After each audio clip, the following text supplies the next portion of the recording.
So guys, a lot of people ask me how I afford to buy a Tesla Model 3.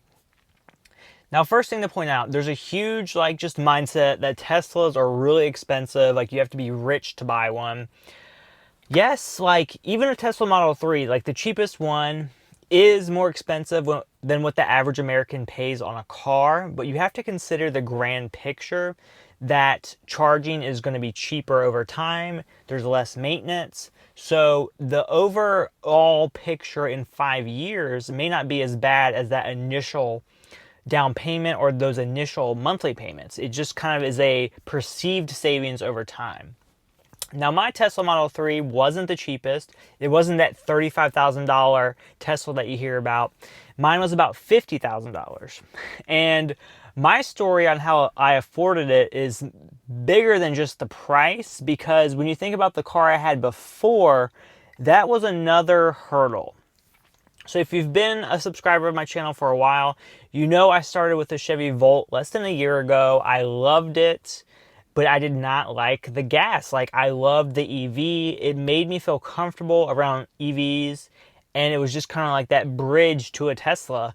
And I thought I would have the Chevy Volt for a few years, but just something in my head, like more than anything in the world, was just pushing me to get a Tesla. I would go to the Tesla's website and customize it and order it, and once I would see that monthly payment, I would be so freaking shook. Not to mention, which I'm not sure if I've told many people this, but when I had the Chevy Volt, for whatever reason, the Chevy Volt is one of the vehicles that you buy. It depreciates in value so freaking much. So most vehicles, if you buy them brand new, they depreciate. The Chevy Volt is in a class of its own. So the MSRP of the Chevy Volt, I believe, is over $40,000. And the basically appraised value when I tried to trade it in for the Tesla about 8 months, like 8 months later, I think they were trying to give me like $23,000. And the thing is, I was even looking at options to sell it privately, and you can't really get much more out of it. So the thing is, when you buy an electric vehicle, there's that $7,500 tax credit if it's still available.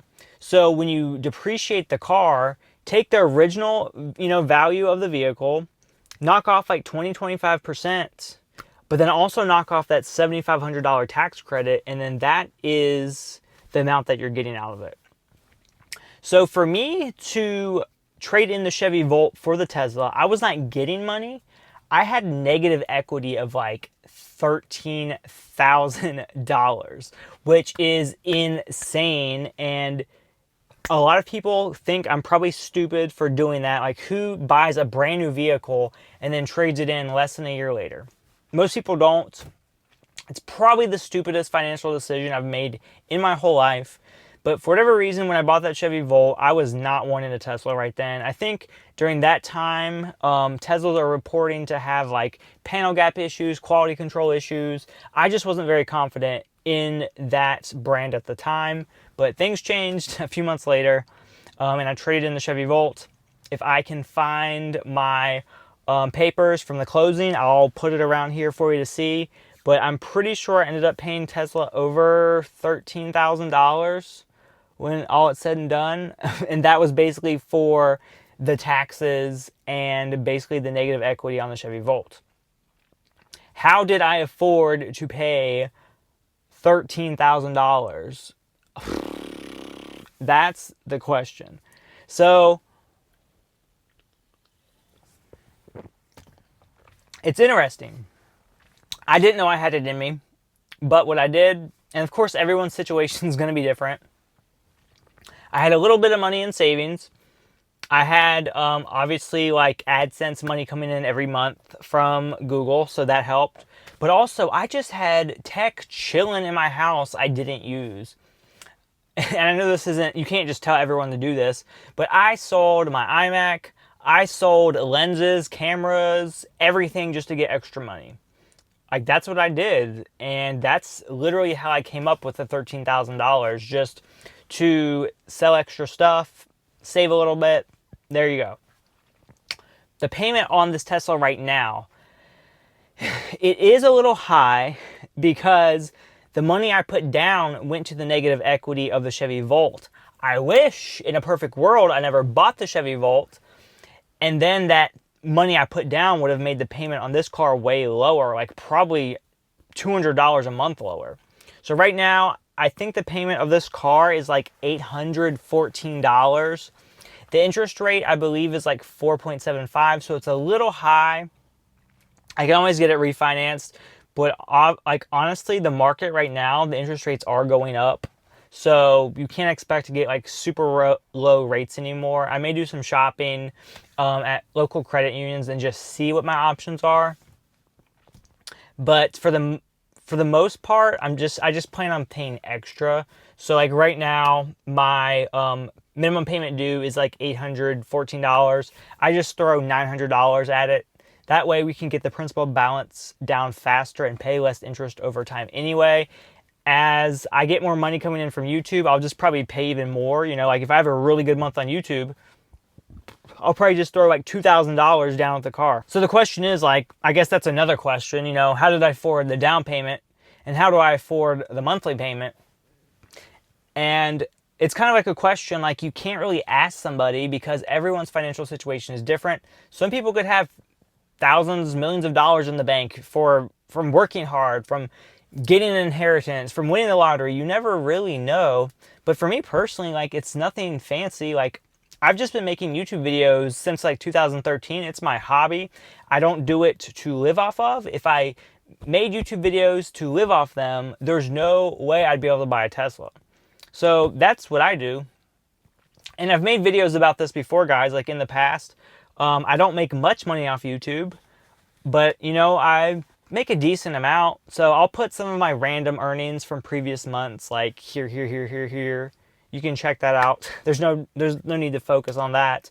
But every month and consistently for years, I've made enough money to make a Tesla payment. And in the past, I would just use my earnings from YouTube to buy tech like smartphones, drones, whatever, and just review them. So why not do the same thing with a Tesla? If I want a Tesla that bad, I'll make it work.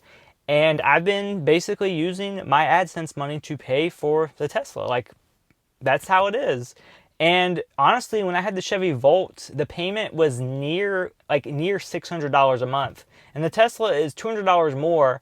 And I get like 1,000% more enjoyment from the Tesla. The tech in it's amazing. Getting updates amazing. The way it drives is amazing. No oil changes, no gas at all. The electricity savings is great. I get free supercharging because I've referred people.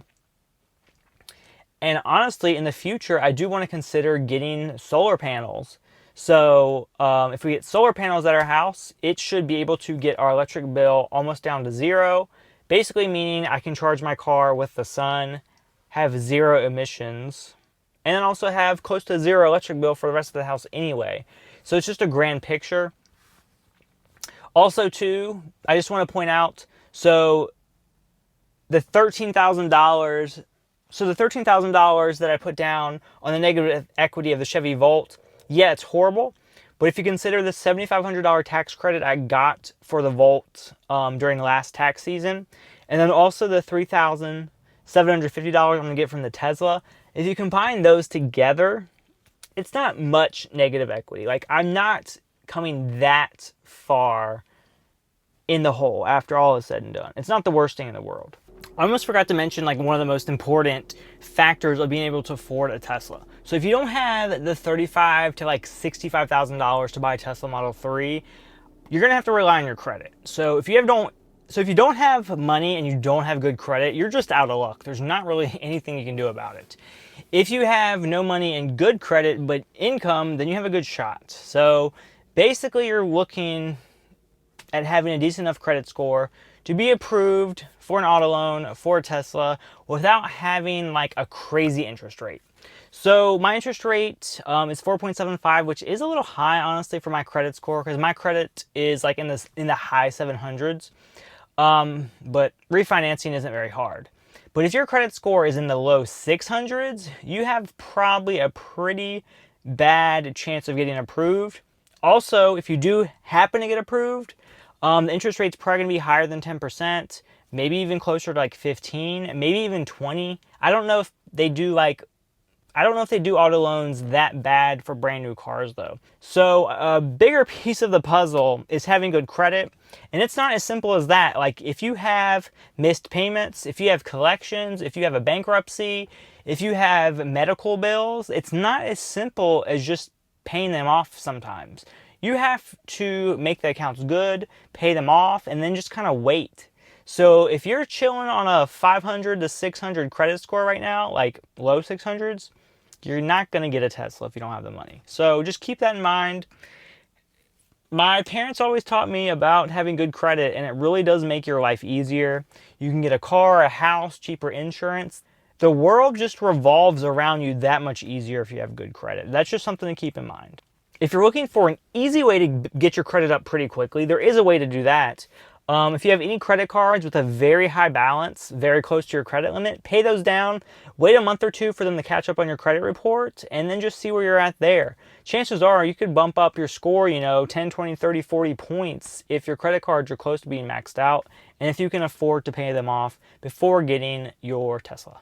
So now that you've seen this far, like, whoa, Jeremy pays $800 a month for a Tesla. I can't afford that. That's probably what you're thinking.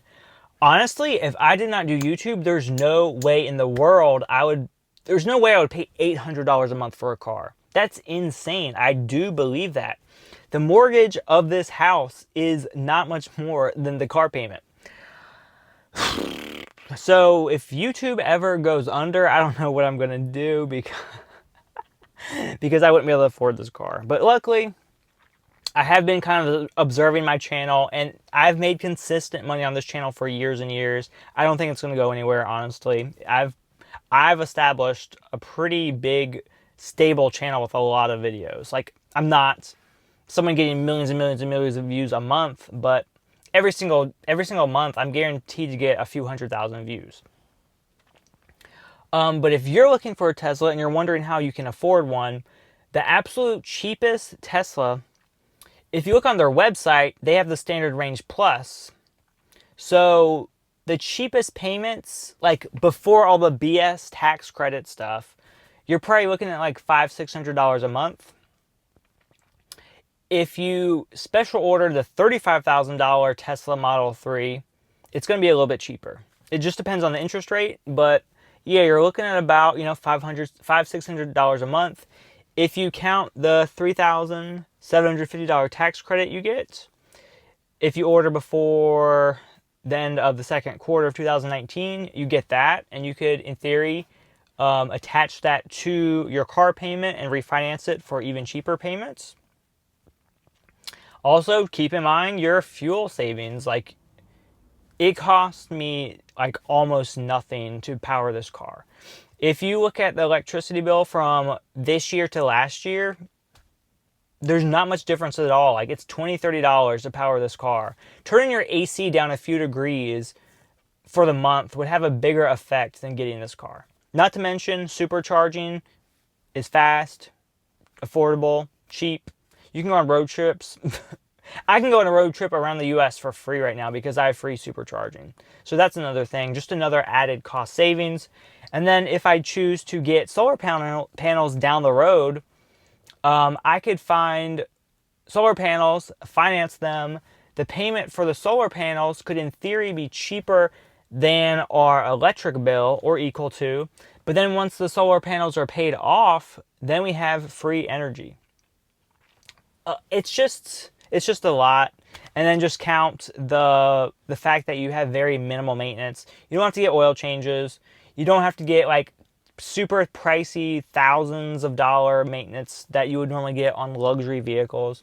That's the thing with Tesla. Like, a lot of people will stretch to buy a Tesla because yes, they're expensive, but there's not that maintenance that's associated with like BMW, Audi, Porsche, stuff like that. Like, it's a good car, it performs well, but it's easy to keep up on. And that's really all I have to say about that, guys. If you love these personal videos, go ahead and give me a thumbs up. Subscribe to my channel for more videos. I'll put more videos for you to watch right here. And you can subscribe to my main channel here and my second channel right here. Have a great day. See you later. Bye.